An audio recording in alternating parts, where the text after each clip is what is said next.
Welcome to the Cash Flow Couple Podcast. I am your hostess with the mostest, Wendy Williams, here in the garage with my husband, John Williams. How Here in you the garage. doing? I love the garage. It's so much fun. I like it because I can look out and see like the whole sky.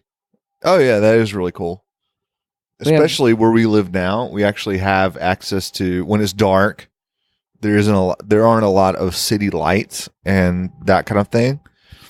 So you can actually see stars and see the moon, and well, I guess you can always see the moon, but you can see the planets and you can see more, I guess is what I'm trying to say.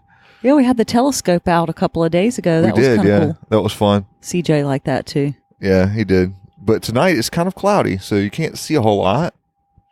Nope. So that's why we were in the garage discussing what happened this weekend, because we had a situation. Yeah, I don't know if it was just the clouds that took us in, but yeah. And today is Saturday, yeah. Today is Saturday. So we had people check in yesterday. Is that right? Yeah. Yesterday's Friday. Yeah, we had our latest unit that we just set up. We had somebody book that one, and they stayed, and we kind of made a mistake on that one too. That was through Airbnb. Yeah, it was an Airbnb property, or at least reservation marketing channel. Yeah, so that one came through Airbnb, and then we had another one this weekend that came through HomeAway. And so we were talking about that on the last podcast about the different platforms and how they're different and all this kind of thing. And so we were sitting out here discussing, how we need to change our systems and processes to make them better, even though we have pretty good ones. But we actually had a challenge at both of those places. It was kind of the same, very similar situation at the core. But how did we handle that on Airbnb versus HomeAway? So the situation was, I'm waiting to see if Wendy's going to jump in here and say, hey, the situation was. Well, they violated the house rules by having more guests than stated in the reservation. Yeah. So the HomeAway reservation was the worst because there were 8 people stated on the reservation, which is our max allowable guest occupancy. Yeah, that place is a townhouse, so it actually sleeps 8 max. Right, max. And that's what the reservation was for. So how many people showed up? 17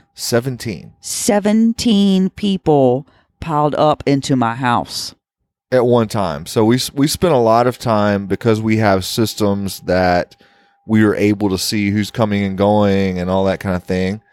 Wendy and I, this happened overnight. So as we speak, it's Saturday night, but this happened Friday night.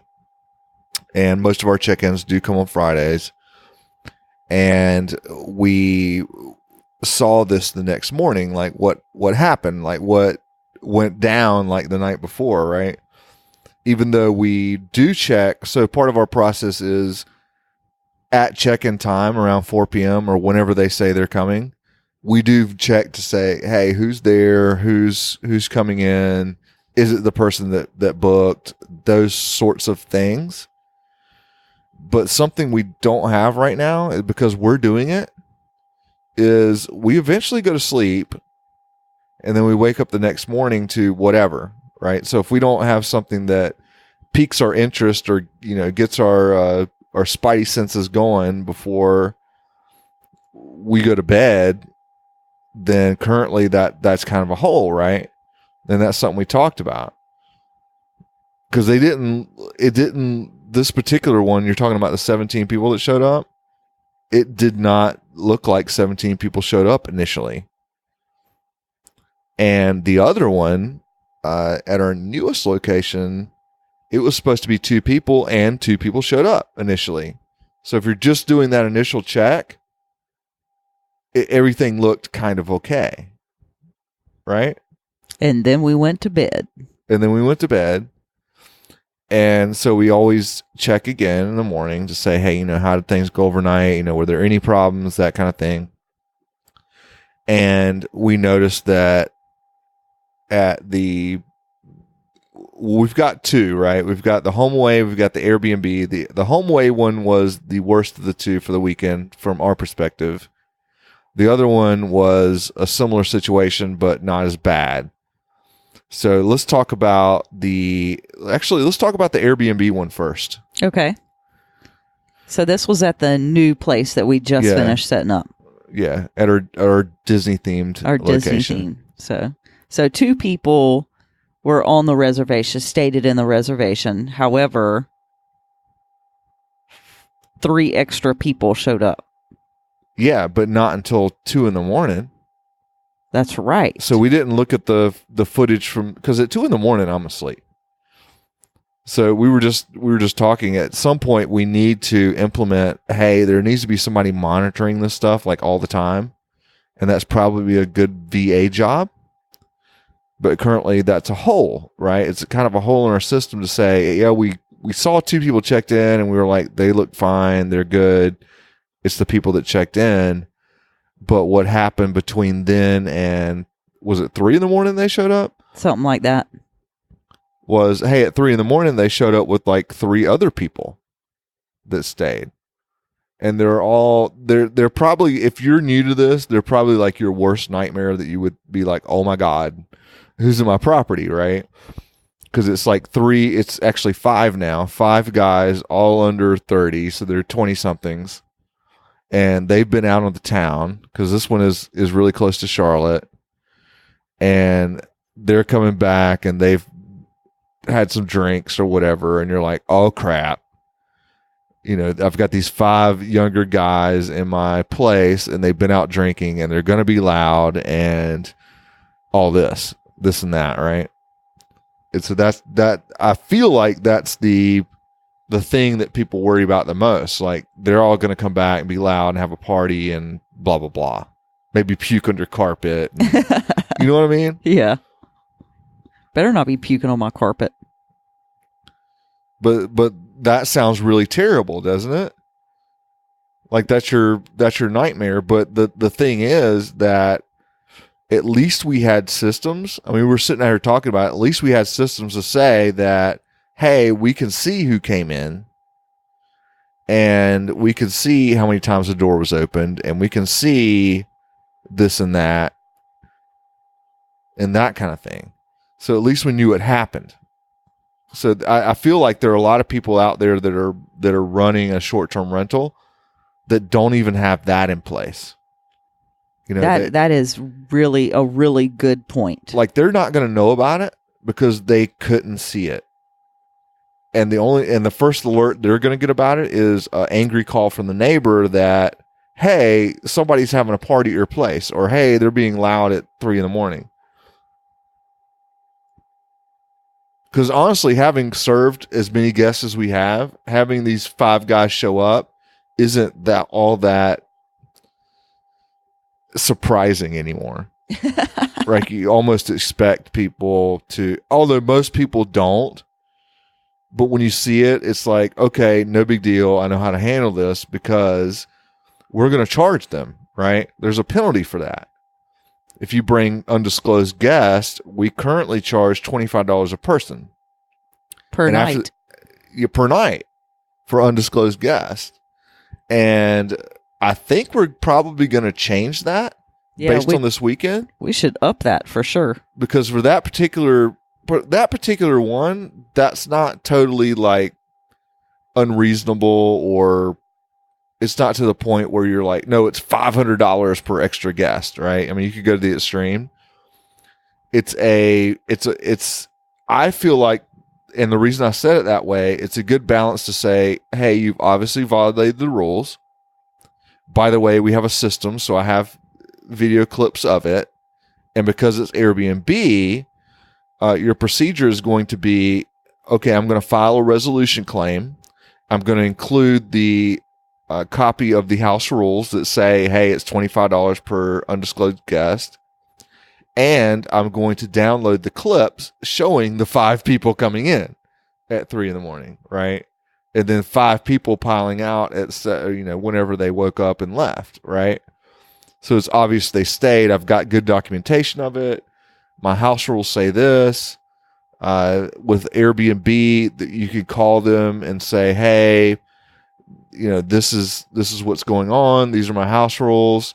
And just so you know, just a little nugget for you, with Airbnb, you don't want to be talking to the folks that do the host guarantee, because Airbnb has that $1 million host guarantee. Those are for damages.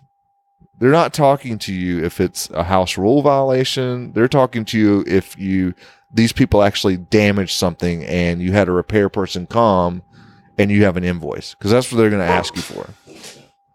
If somebody just violated your house rules, that's not the host guarantee people. Now you're in a different department. You need to be talking to the trust and safety team. Trust and safety. Yes. Okay. Because they're the ones that do all. Their department are people who they say they are. They're the ones doing the background check type of stuff. They're the ones that are in this department. Hey, you're violating the house rules. And that's the actual department you need to talk to. But nevertheless, at least you have somebody to talk to. Yeah, that's right. At least you do have somebody to talk to. If you need to. You got somebody to call. You can call support. Yes, and if you call Airbnb support, they will actually a lot of times mediate. Like they will actually call the guest. Right. They can call the guest. And mediate and do all this other kind of thing. Right? So I know that one way or the other, we're going to get paid. I'm going to get paid for those extra guests at the new unit. Those 3 extra guests, I'm going to get my $150 because it's $75 per night. They stay 2 nights. I'm going to get my $150. Even if the guest doesn't pay it, Airbnb is probably going to pay me because I have documentation and all that kind of stuff. That's right. We've got video proof. So I've got all that down. Now, contrast that to a much worse situation, at least from our perspective as operators, at with a HomeAway reservation. It's a HomeAway reservation, yes. So now this is a totally different platform and with totally different rules, right? Yes. So on HomeAway, and this is why we said in the last episode, you need to stay on Airbnb until you get really confident and you know that here's my house rules, here's my procedures, here's what I'm going to do. Because on HomeAway, there are no mediators. They're not calling the guest for you. In fact, they're not allowed to. They're not going to pay out for you unless there's actual damage, period. They're not going to help you enforce the house rules. If you want to, we've learned this today, right? So these were the people that showed up. They had 8 people in their reservation, like you said. And how many people showed up? 17 were on the property at one time. And Wendy and I spent a lot of time going through what we did was watch the doorbell camera. And we made a count of how many people went in and how many people went out. And then we knew who's inside, who's not.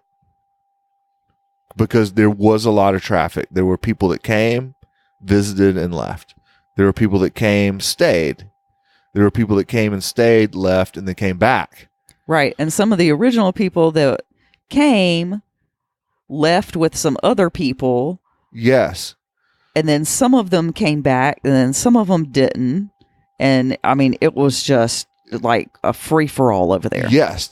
So to have that many people in and out, and some of them stayed and some of them didn't, even though we have that system to say, hey, we can go watch all of these people. It was really hard to keep track of. It was almost overwhelmed.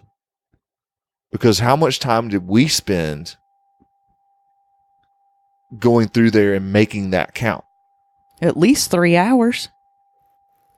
Yeah. I mean, we were not interviewed. We were interrupted a couple of times, like by kids and dogs and stuff. And I think our neighbor came over while we were doing it. So it probably took 3 hours total, but actually working on it, at least 2 hours and a half.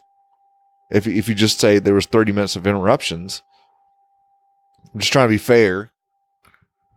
But yeah, it took us a long time. And I'm fairly certain that we got an accurate count as well. And what ended up happening with this particular one is 17, I think 17 people were there at one time. That was the max. And I believe that 15 people stayed until 2 a.m. And then 2 of those people left. And then there were 13 people that stayed overnight. And this is in a home that it's a 2-bedroom townhouse. And we do have 2 sleeper sofas as well. So our maximum occupancy is 8. 2 people per bed. Yes. And we're fairly certain. Aren't you certain? I'm really certain that we did that count right because we did it twice. Yes, because I did it. And while you kept count. Yes. And then you looked at it yourself a little bit more in depth. And I think 13 people stayed overnight. I think 13 people stayed. And that's like not counting the people that stayed till 2 in the morning. That's right. That doesn't even count the 2 people that stayed until 2 a.m. Yes. And in our house rules, it says that anybody staying after 10 p.m. gets counted as staying overnight. Yes. And it says that at no time can you have visitors over the maximum occupancy. It also says that as well. So the maximum occupancy is 8. And in this particular reservation, they had 8. So there really shouldn't be anybody there except for the people that booked it. Exactly. So let's talk about the steps that we took and what we did. So the first thing that we did was we messaged the guest through the HomeAway messaging center. Yes. And it said, it has come to our attention that you have more guests staying on the property than in the original reservation. And then it listed out the house rules that were violated. Yeah, so like we actually specifically. I went and copy pasted because to be honest, our house rules on HomeAway are much more stringent or much more lengthy than they are on Airbnb because of the difference between the platforms. So when you join Airbnb and you choose to be a part of Airbnb either as a host or a guest, there are certain things that you are agreeing to as part of their policy. So there's a lot of things that you don't even have to necessarily have in an agreement or have in your house rules because they're already Airbnb policy. They're already the terms of service for using that platform. Right. And that's one of them is, hey, you can't have more guests than in the reservation. HomeAway's not that way. They don't have that like whole terms of service thing. And I mean, they do, but it doesn't have that stuff in it. And it doesn't have things about, hey, if you overstay your reservation, you know, because there's a whole different subject, like checkouts at 11. What if they don't leave till 1? What do you do? Well, in Airbnb, that's already spelled out because it's part of the terms of service. But on HomeAway, you've basically got to come up with your own. Right? And so in the one we use, it is fairly lengthy. But I copied, pasted that section, or we did, and said, here's specifically the section that you violated, and it's about maximum occupancy. It says, hey, you can't have more than in your reservation stay overnight, period. And then separately for guests, it says you can't have more guests, because people will say that. They'll do that. They'll be like, no, they were just stopping by. Right. And that means visitors. Visitors. They're just visitors.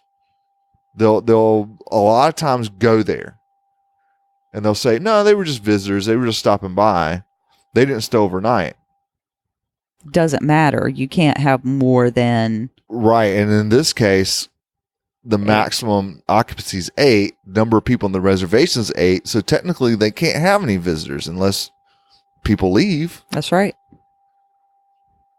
and they can't stay past 10. So that's like a third thing. So in this case, they stayed past 10. They had more. And they stayed. But they're always going to argue, and we were just talking about this. They're going to say, no, you're mistaken. Not that many people stayed there. And for us to go make that case, we could get emotional about it and say, I could go make a video because our stuff continuously records 24/7. So I could, but I would have to make a video of like all night from the time they checked in till now, or until like 2 a.m. last night. Yeah, I could do that one day, but that's a long period of time. They checked in at 4 until 2. There were a lot of people coming and going. And there were a lot of people that came and went. So then I would have to like superimpose over that video head counts, right? Who's in, who's out. It'd be like a in and out. It would. It'd be like this counter. time-lapse thing, but how much time is that going to take me to do? I mean, I do have the technical skills to do it because I'm a tech guy, but a lot of people don't, for one thing. And two, even though I got the skills, the amount that I'm going to charge them for having more guests isn't worth me doing that. Right. It would take so long to do it. It's just not worth your time. Because currently in our guest, in our agreement, it says, hey, anybody over the maximum or anybody over the stated number of guests actually is $25 per person per night. And in this case, there were 13 people that stayed there for a reservation of 8, which means they're over by 5. 5 times 25 is... Which is a lot. As a percentage, that's approaching double. And I didn't count the 2 people that left at 2 a.m., which I should have. You technically could have, sure. So they're really double. They're double occupancy. But even then, at $25 a person a night, that's a $125 charge. And it doesn't seem worth my time to... All the time we spent reviewing the video, all the time I would have to spend creating a video to like definitively prove it. And then on top of that, there's nobody at HomeAway to like present it to. Right. Because they don't do that. It's not Airbnb.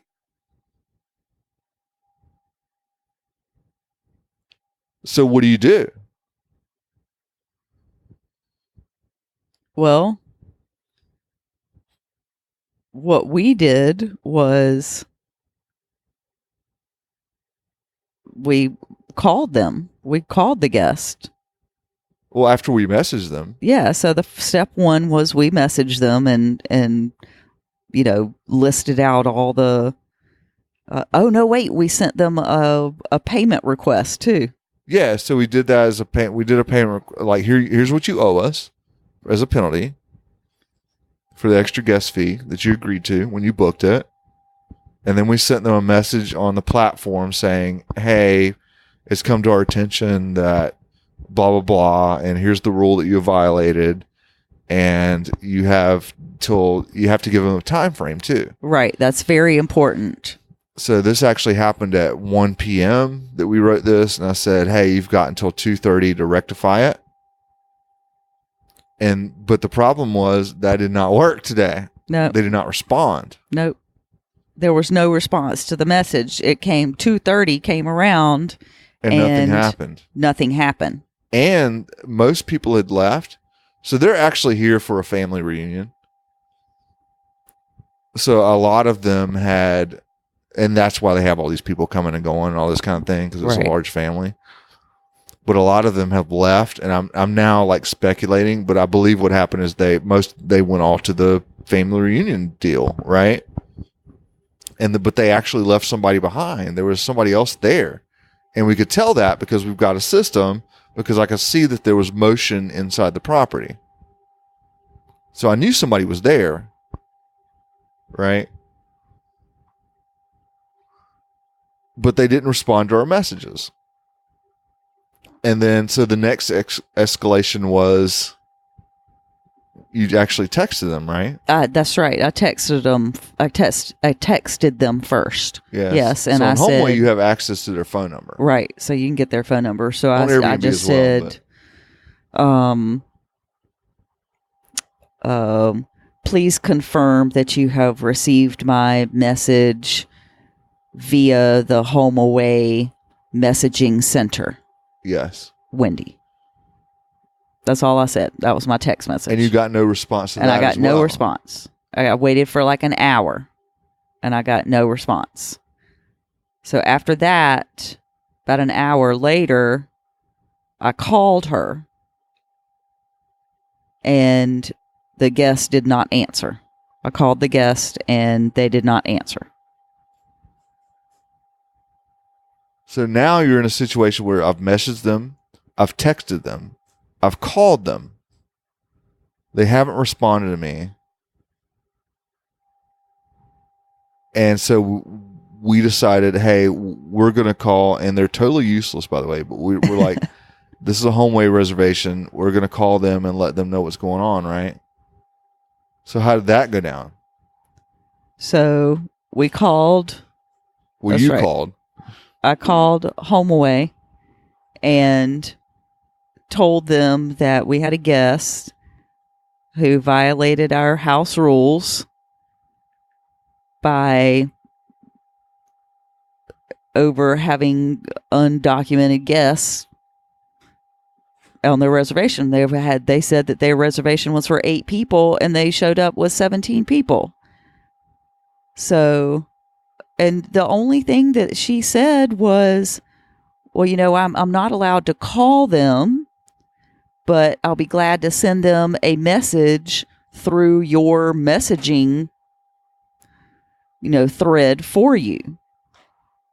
I was like, okay, well, sure. And then she said, well, what do you want me to say? Like I had to tell her what to say, which was odd. So I have never called HomeAway messaging center before. So I said, okay, well, here's what you need to say to the guest. Yes, you can use my message thread, which is unlike Airbnb, right? I mean, the support has their own message thread, so you can see that it's coming from Airbnb support. Whereas that's true too. Yeah, it just showed HomeAway, like it wasn't. It was just in the same thread. It was all in everything else. Like right. It wasn't obvious that it was them, other than they said, "Hey, this is an agent at." It was actually Verbo. Actually, no. So we talked about that last time. HomeAway and Verbo syndicate out to like Expedia and some others. This customer is actually an Expedia member, but apparently it came through Verbo. So the person that we talked to was like a Verbo or VRBO, but it's Verbo. They actually called it Verbo on the phone, which I thought was interesting. Yeah, I thought that was interesting too, because they've rebranded that way. But anyway, so I said, okay, well, here's what you need to say. You need to say that it has come to our attention that you have violated the house rules by having too many people over your stated reservation was 8 people, and you have more than that staying at the home, and you violated the house rules. This message is going to be canceled if you don't comply. Well, you said message. You meant the reservation. The reservation is going to be canceled if you don't comply. So, and then she signed her name. The HomeAway specialist lady signed her name, Airbnb or HomeAway specialist or whatever. But it looked like it came from us, right? It was all just the same. Well, other than she said who she was, thread. So, I mean, I don't know. It was just weird. So that was different. And then there was no response to that message at all either. And it's also very toothless because they're like, we can't really do anything, basically. I mean, you're on your own. Just so you know, when you're going to book on a HomeAway platform, and we knew this already, we were just using all the tools in our toolbox that we had. But you are on your own, even on like a HomeAway.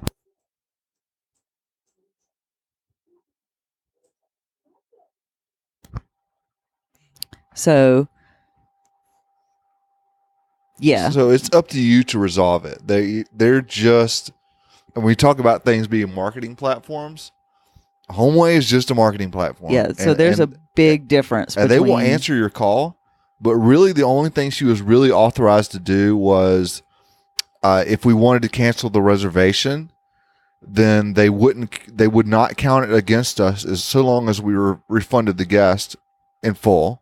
Isn't that ridiculous? Which is ridiculous because they already stayed there a night. That just blew me away because I did not know that. Yeah, so that's their policy.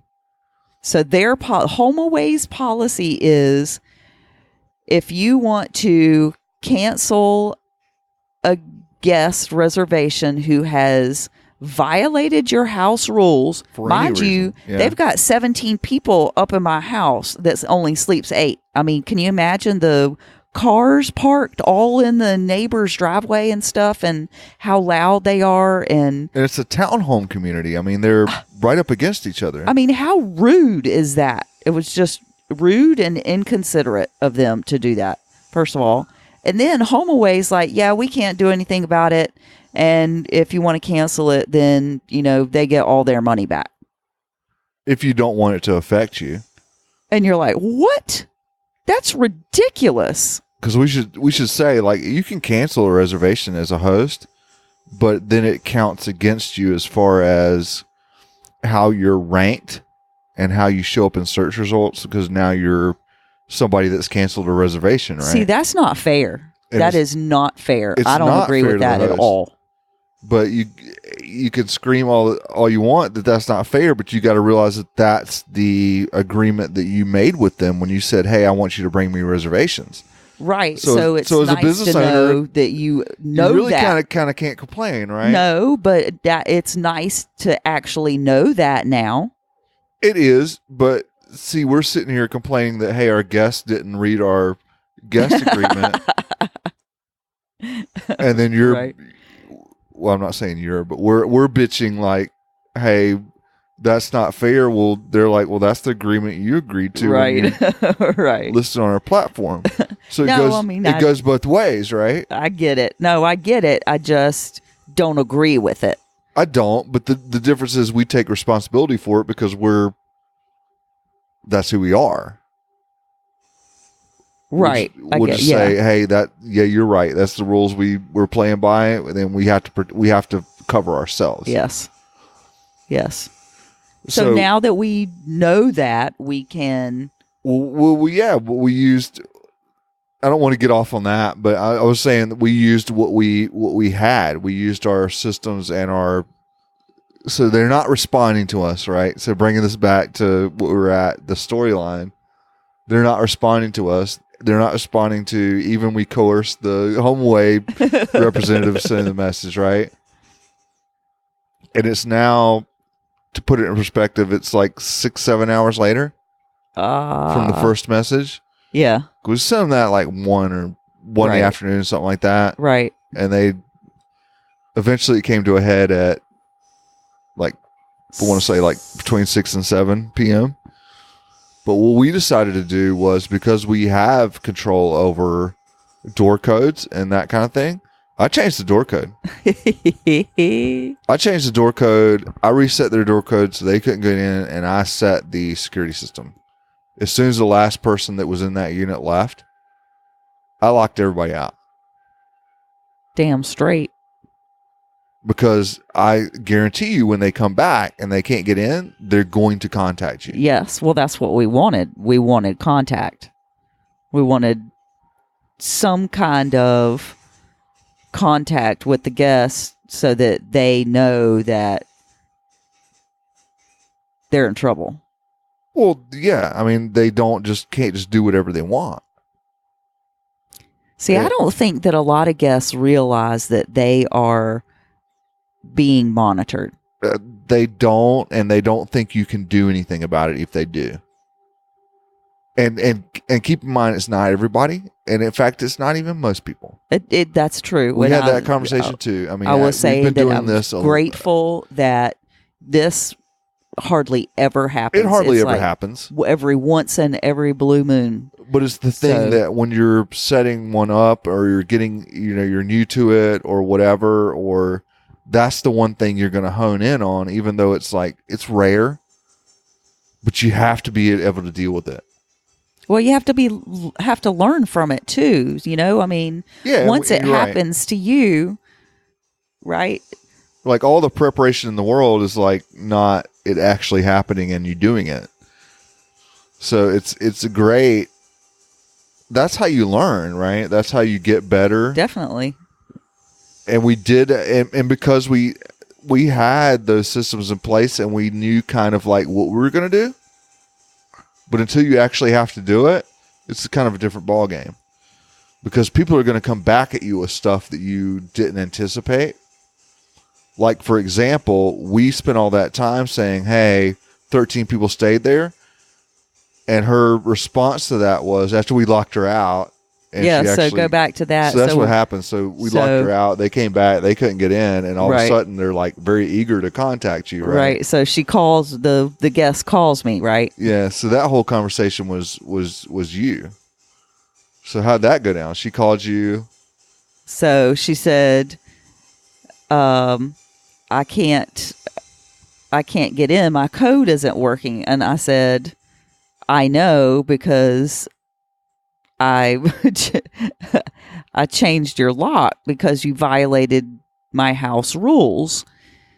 You said that 8 people were going to be staying at the property, and my camera documentation shows that 17 people showed up in there. And she said, oh, no, now, I know that there was a lot going on, and, a lot of people were coming in and out, and I've got this big family. We're here for a family reunion. I know it was really confusing, but I'm telling you, I don't lie. I'm not a liar. Only 8 people stayed in that place. And I mean, I think I may be right that 13 people actually did spend the night.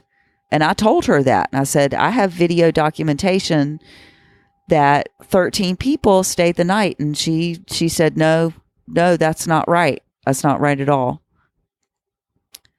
So. And that kind of goes back to like, okay, well, I can prove that. I know that we can. But do I really want to spend the time to do it? And did I really want to get into that kind of argument with her? No, I really did not. It was my decision. To not go down that particular path. All I said was, look, you said 8 people were going to be staying. I don't want more than 8 people staying on the property at all times. So at no time should there be more than 8 people on the property. And she said, well, does that mean I can't have guests? And I said, that is correct, because there cannot be more than 8 people total on the property at any one point in time, as stated in the house rules. Right, but that's not the way they're going to actually come at you. They're going to say, are you saying I can't have people over? And that's what I'm saying. Yes, I'm saying that you can't have people over. And that's what I told her. So she got the message. She did, yeah. She got the message that no more than 8 people were going to be staying at that house. Well, that's the thing, though. That's what we were just talking about, is because she's going to come back and say, well, they're not staying there. They're just visiting. Well, then that's not in our house rules, right? That's it. That's in our house rules, that no more than 8 people total on the property at all times. Yeah, so it's actually 2 rules, right? There can't be more than people than stated in the reservation period that stay there. And then there can't be more guests than the total occupancy. which at this property is 8. Is 8. And any guest can't stay past 10 p.m. And that's what you got to focus on. You got to these are the rules, and you kind of have to put it back and say, these are the rules that you agree to when you book the property. You kind of always got to put it back on them, because otherwise they're going to get you in this argument like, well, they're not staying there.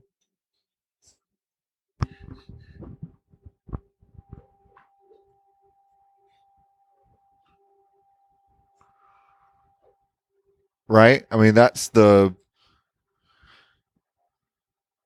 thing that you have to do.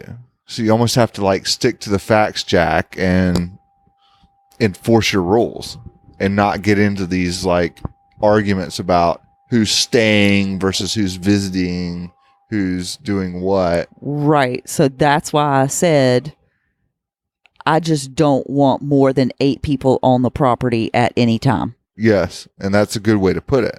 Exactly. But I think we should also at the end of every time we say something like that, we need to refer back to the agreement they agreed to, as stated in your agreement. Because in HomeWay it's a little different, right? So you have to come up with your own agreement, and when somebody books your property on HomeWay, they actually get a copy of the they call it a rental agreement. Well, we don't, because I don't even want that kind of language. I don't want anything like you're a renter or you're a tenant or there's a lease, because none of those things actually apply. What they really have is a license to use the property, much like staying at the Holiday Inn, right? Because it becomes really a very much bigger problem to and then evict. See, that's a word you don't want to use either. But it becomes very much a problem to remove a person that has a lease. So you never want to use those kind of terms, because it doesn't apply to them. Even though in casual conversation, you might say it that way. And this isn't legal advice. I'm just, expressing what I have learned and think I know. But you have to be very careful with that. And in that kind of situation where you're actually it's gone beyond because normally we don't do that, right? We don't go beyond the messaging app, or we don't go beyond any of that. But in this case, it was hey, they're not responding to that. I'm going to text them, because it's HomeWay. It's a different situation. I have to be more proactive. I don't have anybody that has my back at HomeWay, right? So I'm going to text them. They didn't respond. And now you're on the phone with them. And it's you're the professional. How do you talk to them in a way that, lets them know that, hey, I know what I'm doing, and these are the house rules, and this isn't my first rodeo, and you're not going to get something over on me.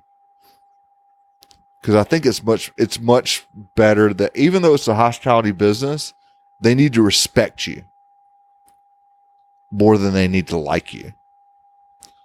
And I think we've made that mistake in the past, where we're I don't want to upset people, or I want them to like me, or all this kind of thing. And it's actually much more important they respect you.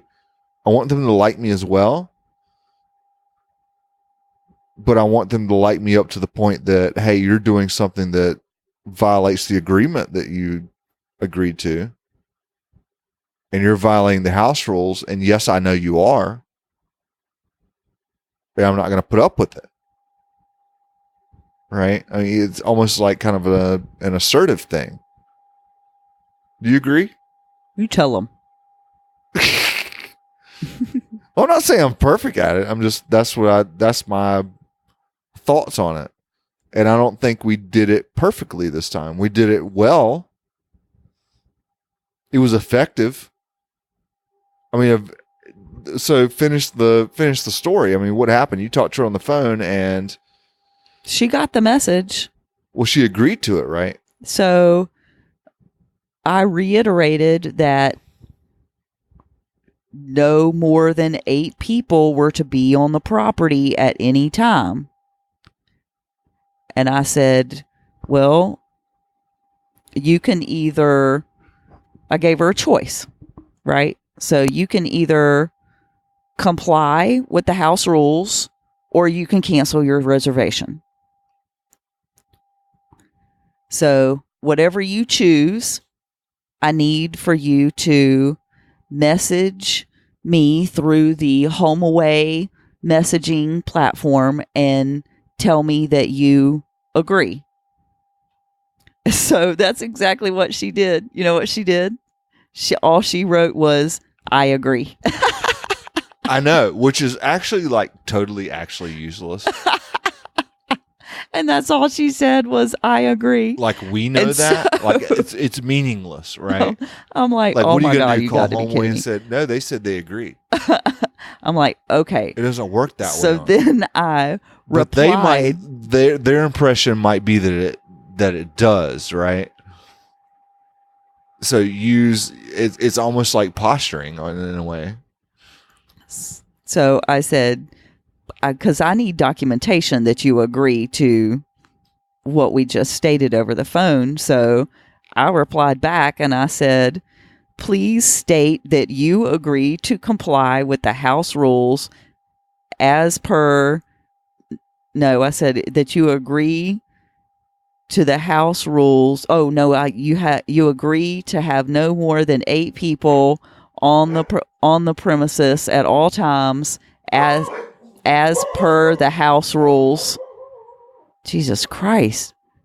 It's ridiculous. I mean, they just ran after somebody. So, as stated on the in the house rules, and that you would like to continue your reservation. And then she said, I understand. Right. And meanwhile, they're all standing outside the unit locked out. Because that's the only reason she contacted you to begin with. Yeah, so she can get back in. And then we let them back in. So it was kind of I don't know if that's the best way to do it, but it worked. It worked. It wasn't perfect, but it worked. And they will be compliant or they will leave. That's right. So it's great to have that system. It's great to have that tool. Because it doesn't come up often. It really doesn't. But when it does, it matters. It really matters that you've got a way to control the property and not have to be there. Because we actually did all this, like, actually from the garage. Mostly. We're sitting here today, in the right? garage. It's a Saturday. We're just like hanging out. And y'all went to the pool today and did some other stuff and all that kind of thing. But at no time do we actually visit the property.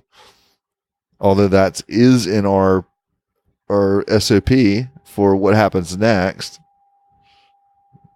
But it didn't happen. It did not happen to have to happen this time. Luckily. So, well, I guess we could next talk about what we would do if it ever escalated past that. Yeah, so what are you going to do next? That's the whole thing. That's right? what we were talking about today.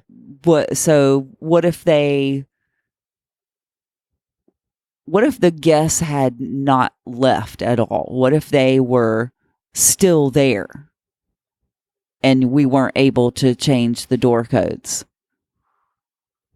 Well, like that wasn't going to be effective. Yeah, so our SOP for that is going to be, we're going to have to send, if they're non-responsive, so there's multiple situations, right? They're not non-responsive, then we're going to have to send somebody there. Like, we know people are in the unit. We're going to actually have to physically send somebody out there. Who are we going to send? Well, we talked about that too. So it could be your runner, but then you've got to train them for that. Like, you got to tell them all the stuff they can and can't say, like rent, lease, evict, right? So you've got to train them on this kind of verbiage. And then it's like, I don't know, man, if there are like 17 people there, do you really want to do you want to go there? No. And if you don't want to go there, do you want to send somebody else there? Maybe not. So at some point, you're going to have to, the nuclear option for us is we tell them, hey, you've got 20 minutes to get out, and we set the alarm in 20 minutes. And if the alarm goes off, the authorities come. And the key to that situation is that you are there when the authorities come, meaning the police. Right. So I'm going to, at that point, you got to show up with to drive myself over there, or train somebody to do it, which we don't currently have. We don't have somebody trained to do that. No, we don't. So it's going to be one of us. Like if that happened to happen today, I would have had to take myself up there, and then realize the police don't deal in civil matters. So that's why I keep putting that in there. Hey, you can't say, hey, I'm here to evict somebody, or they have a lease, or they're a renter, or any of that kind of thing, because now the police are just going to be like, that's a civil matter, take it up in court. The police, they do criminal stuff. And the one thing you have in your pocket is that these are guests. You have a lease in our model, or you own it. They don't. And you would like them to leave. And they're now currently trespassing. And trespassing is a criminal thing. That the police can do something about trespassing. They can't do anything about a lease. That's good right there. They can't do anything about a renter that's not following house rules. So telling them all that stuff is just a waste of time, and plus is going to reduce your chances of them actually helping you. Right? So our SOP is, hey, I'm showing up with a lease, and I'm showing up with my ID, and I'm showing up and saying, hey, I'm the person that has a lease on this property. And the rental agreement, or not the rental agreement. Well, the Home Away calls it the rental agreement, but it's the... Well, that doesn't matter. That's my whole point. I'm not showing up with the Home Away rental agreement. Police cannot do anything about that. Well, that's true, because they don't really care about your house rules. That's not a crime. Right. The crime is trespassing. Right. They don't care about your house rules. So you could get very emotional and show up with your house rules and be like, hey, these people are violating my house rules and blah, blah, blah. And I'm telling you that the Charlotte-Mecklenburg police do not have any way to help you, because that's not a crime. But trespassing is. Trespassing is. So you have to take all the emotion out of it and be very factual. So that's the language that you need to use when the police come. Well, that's my perspective. I'm not an attorney. I think you should consult your attorney and whatever. I mean, cover my ass, right? But that's what I plan to do. And I'm definitely not showing up saying, hey, I'm evicting these people. Because as soon as they hear that, realize that this whole like Airbnb, short-term rental, home away, whatever you want to call it, business is very new. And when the police show up, for example, if they show up at a Holiday Inn, there's no doubt in their mind that these people are trespassers. If they show up at my townhouse, they don't have that same assumption. That's a really good point. So you're going to have to guide them to how they can actually help you. Well, we also talked about hiring an off-duty police officer as well. We did, yeah. So we've bantied that around. Like it would be nice to have somebody on call that was familiar with the law, like an off-duty police officer. But we'd still have to train them. We'd still have to say, here's why this isn't a tenant situation. Here's why this is more like Holiday Inn than it is, squatters, right? Or somebody that just didn't pay their rent. It's a whole different situation. They're transient. It's not that they have a lease. It's not that they don't get mail there. Like there's all sorts of things. They don't have a key to the place because we only provide codes. So you're going to have to show up and say, look, I'm the person that leases this place. This is my home. Here's the lease. Here I am. Here's my ID to prove that I'm that person. And leave all the rest of that out. See what I'm trying to say? And you almost have to train that person to, because they're going to get it eventually if you explain it to them, but they're going to have to be then now your voice to do it the right way. And that's why I think that an off-duty police officer would be perfect. I think so too. For this, because they understand once you explain your side of it, now they'll understand the police side and your side as well. And they will be an advocate for you. Exactly. In a way that, and they're going to speak the language of, now it's officer to officer. Exactly. Yes. Versus, hey, I have to train my runner to say the right things, or I got to go up there and try to say the right things as a, quote, citizen. So I think that would be an advantage. It would. That would be really great. That would be my ideal. And then you think, well, how do you compensate somebody like that? I don't. Well, yeah, that's been what we've been talking about tonight, is it doesn't happen that often. Right. So, I mean, what do you do? Do you just call up an off-duty police officer, like, whenever you need them, right? And say, but hey, can you... I can't just, like, keep them on call. Right. Without compensating them. And, you have to be at a certain level where that makes sense. So I'm not sure that we've come up with the model yet that makes sense. I don't know. Sure, well, it's all about relationships, right? It is. It's something we still need to discuss and like kind of figure out. And it wasn't necessary this time, but it's just us sitting around saying, hey, here's what went well, here's what didn't, here's what could have happened. Well, and I'm also thinking about it as, okay, well, here are the things that need to be done, and here are the steps so that I can go train someone else to do it so that I don't have to be the one to do it, right? Yeah. And I think we got that part down. Right, but we need to create the steps. And that's what we're doing right now. Yeah, and they're not documented currently.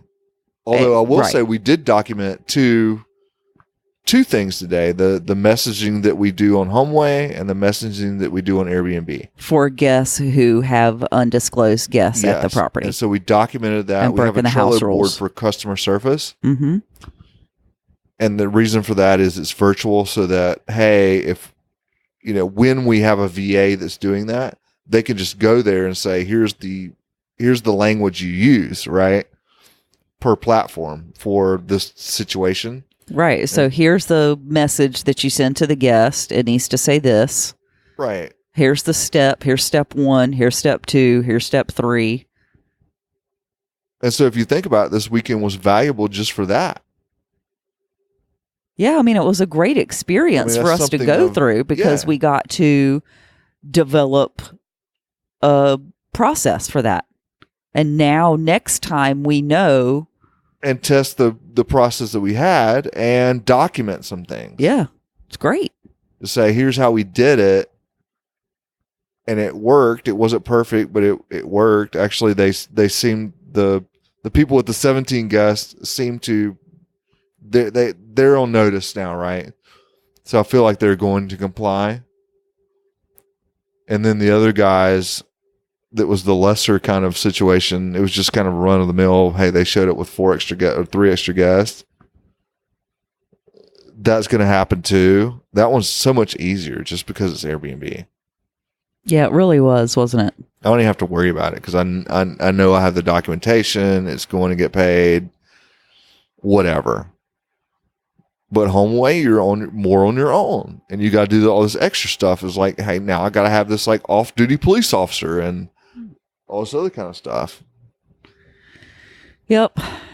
So it's interesting to talk about it, but these are the kind of things that you have to build if you're going to be doing this as a business and have longevity, because it's going to come up. It's going to come up eventually. And it is very rare. It's rare, but it's going to come up. Happens, but like it's going to happen. And you learn something every time something bad happens like that. You do, but you don't want to be that guy. That ruins it for everybody else, because we had that in Charlotte, a month ago, maybe weeks ago, where it was in the news, like somebody rented a quote Airbnb and they had a big party and somebody showed up with a gun and somebody got shot. That's terrible. And when that happens, that shows up on the news and it says Airbnb, right? Gunshot party, right? And then everybody sees that and says, oh, well, I don't want that next to me in my neighborhood. And it tells me that operator did not have the systems in place to say, first, there's a party going on and I need a way to address it. It just got out of control. Because honestly, 9 out of 10 people are good. Probably 1 out of 20 people are good. Better odds, right? It's not even 10% of people that are bad. But you're going to have that bad guest, and it's how you respond to it. And that's a super extreme situation. I mean, at least ours weren't that way. That's true. God, that'd just be terrible if that happened. It would, but it would not happen at one of our properties, because if somebody's having a rager, I'm going to get like multiple. We have multiple systems. Like, even if I don't go look at the cameras, I'm going to get an alert from Noise Aware saying, hey, man, it's like really loud at your property. And then I'm going to go look at the cameras and say, oh, crap, there's a party going on. And then I'm going to, if I have to, we're going to go through the steps, right? I'm going to message them. Right. I'm going to text them. I'm going to call them. If that doesn't happen, then I've got a security system that I can revoke their access to, set the alarm, and it goes off. And when the alarm goes off, everybody's going to scatter. And Vivint calls me and says, hey, an alarm went off at your property. Is that a mistake? I'm going to say nope. And they're going to call the police. And now this is like a verified alarm that the police are going to respond to within 10 minutes. And they're going to show up to the party that's going on with the people that potentially have the guns, right? And so whatever it is isn't going to be what happened in the news 4 weeks ago. So at least we got that. That's going on. It's not going to be that extreme. So it's kind of almost like we're complaining about lesser things than that. But you got to think about those things. You got to think about, how am I going to handle that? What's going to happen? Am I in trouble because I cheaped out? Because we were talking about this tonight too. This is like kind of a different topic, but it's about how efficient you are and what kind of systems you have in place. And I know a lot of people that are like, well, I'm just going to do like a Ring doorbell camera. I'm going to get like an Arlo security system. So I have cameras, right? I'm going to do something else for thermostats. Like, I'm going to get the Nest. So now I've got 3 apps with 3 different logins. And the key entry. Yeah, and then the door lock. So I need like a thing for that. And they're looking at me saying, why do you need a security system when I can do those 4 things and not pay a subscription and have much of the same functionality you do? And the problem is, hey, when you have the party, now you got to go log into 4 different places to get your information. Do you even have a security system you can set off so that the police come? Do you have the ability to do things like, here's a very simple one. On Ring doorbell cameras, and even the Vivint, we use Vivint. Even the Vivint doorbell cameras and the Ring ones, they have that thing where it will detect a person and record a clip. It's not perfect. It doesn't always record a clip when somebody shows up. It just doesn't. I don't know if it's a technology flaw or whatever, but because our cameras are integrated with our security system, I can go into the Vivint system and say, hey, every time a door is open, record a clip. Record all cameras. Yeah, that's a really cool regardless of feature. whether you think somebody's there or not. If the door's open, record a clip. And so I get a recorded clip sometimes when you don't, because you have a Ring doorbell that doesn't always detect people. And I have an integrated system where I can do things like that. And that's just one like really small example that may not seem like it's a big deal. But if you're doing something like we were doing today, counting the number of people that went in and out, you may not have footage of that. Yeah, it creates did not detect the people that came in. I will, because the door was opened. Yeah, I mean, having all 4 different systems seems like such an inefficiency to me. It is an inefficiency, but realize people do it because it's cheaper. Well, in the short run, perceived cheaper. It's cheaper up front. In the short run, yeah. But in the long run, it's going to cost you money. It's going to cost you an efficiency, because you're going to have to, now if I train somebody, I have to give them 4 different logins, and they have to go to 4 different places, and they still can't. You haven't thought about like the little gaps in there, like, hey, what if it doesn't detect them? And you've got all sorts of problems that you did not think about because you were trying to be cheaper, and actually ended up costing you money. Because this one reservation, this particular one, is a little over $900. If you lose that reservation because you weren't as efficient, then you just lost all the money that you, quote, saved. Right. Because you weren't able to say, hey, there were extra people there. Because your Ring camera didn't actually detect them. Because they just don't. Sometimes they don't. So that's just kind of the point I was trying to make about that. Not on the, but it relates to what we were just talking about.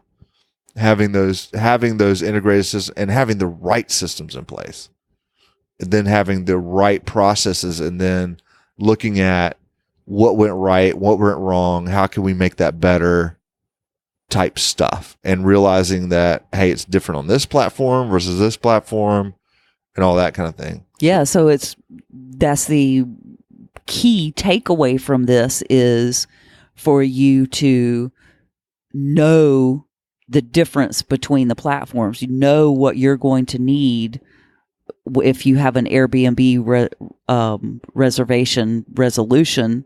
I mean, what are they going to expect of you, right? For sure. And then versus HomeAway, you're basically just, you're kind of on your own. You're on your own. I mean, it's going to be you and the guest, basically. Because, and then Bookie.com is like a whole even more Wild West, right? We talked about that last time. They're like no help at all.